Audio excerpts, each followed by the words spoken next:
Good morning, good morning, good morning. Welcome to Starting the Day the Right Way, 5-minute devotion for July 28th, 2020, Tuesday. Welcome. Good to see everybody. Listen, so my son and I were talking yesterday, and he loves to hear stories about when me and mother did bad things when we were young. And he actually gets a kick out of it.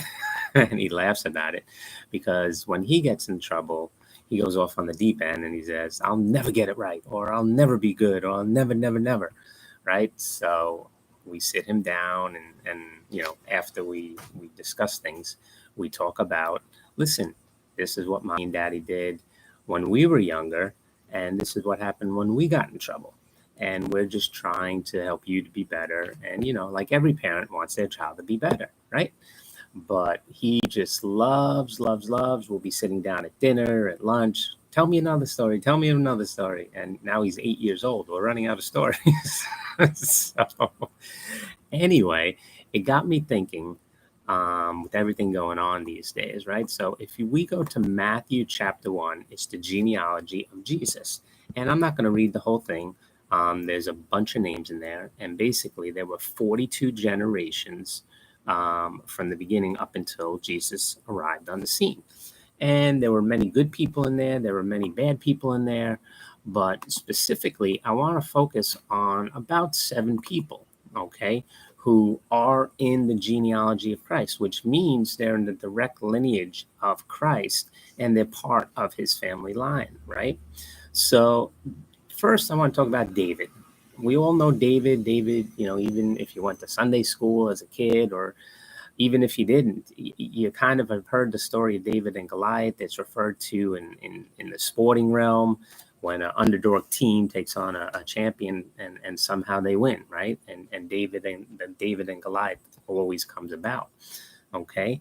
But a little less known story about David is that David was an adulterer and he was a murderer, okay? So that is in Jesus's lineages. One of Israel's greatest kings was an adulterer and a murderer, okay?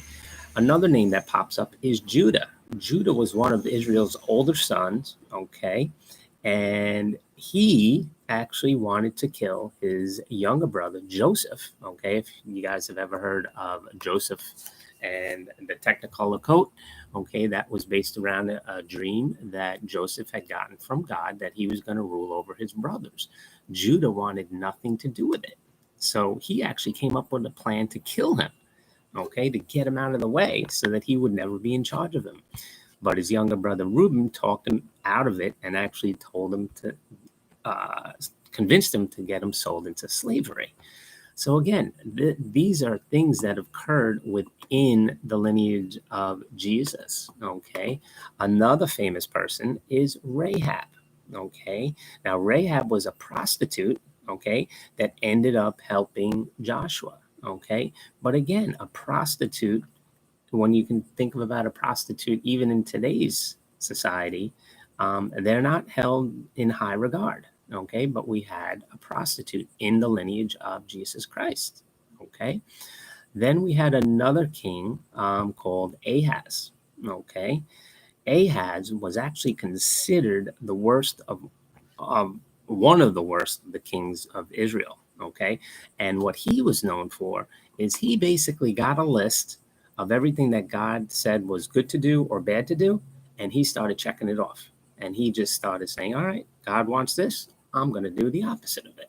Okay. And he led many of his people down a road of worship and false gods and idols. We also had Joash. Okay. Very similar to Ahaz. He came before him. Okay. But at that time, before Ahaz, he was considered one of the worst kings. Okay. And what he did was, again, he murdered, he led people into idol worship. Okay.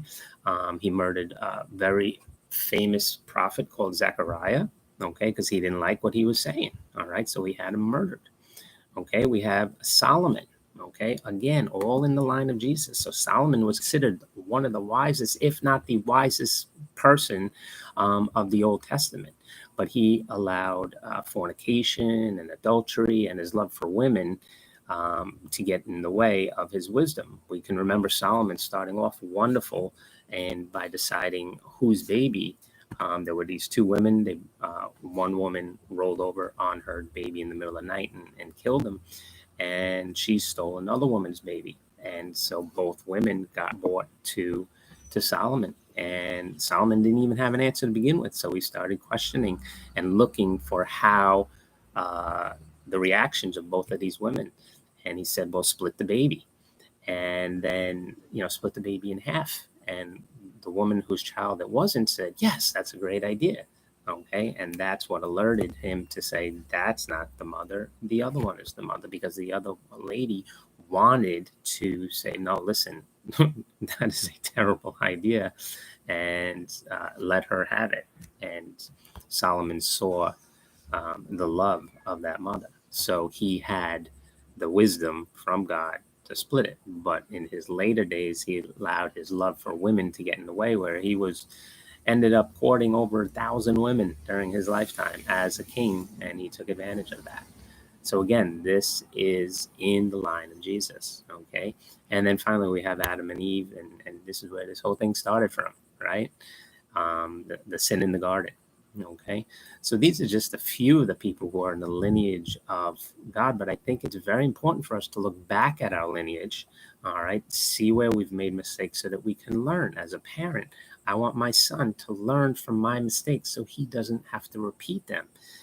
Is it a little embarrassing admitting some of them? Yeah. And I'm sure as he gets older and we start talking about dating and stuff like that and things that I got involved with, it could end up being a little embarrassing. Okay. But if it helps him to avoid the same mistake, that's what I want, because then he will pass other things on to his children. Okay, so let's not throw away our history. Let's not throw away our lineage. Let's not throw away our past mistakes. Let's learn from them. Let's see where we've done wrong. This way we can do right in the future. Okay, I know I ran a couple minutes over on our 5-minute devotion, but I think this was very important to say. All right, have an awesome day. We'll be back tomorrow. Take care. Bye-bye.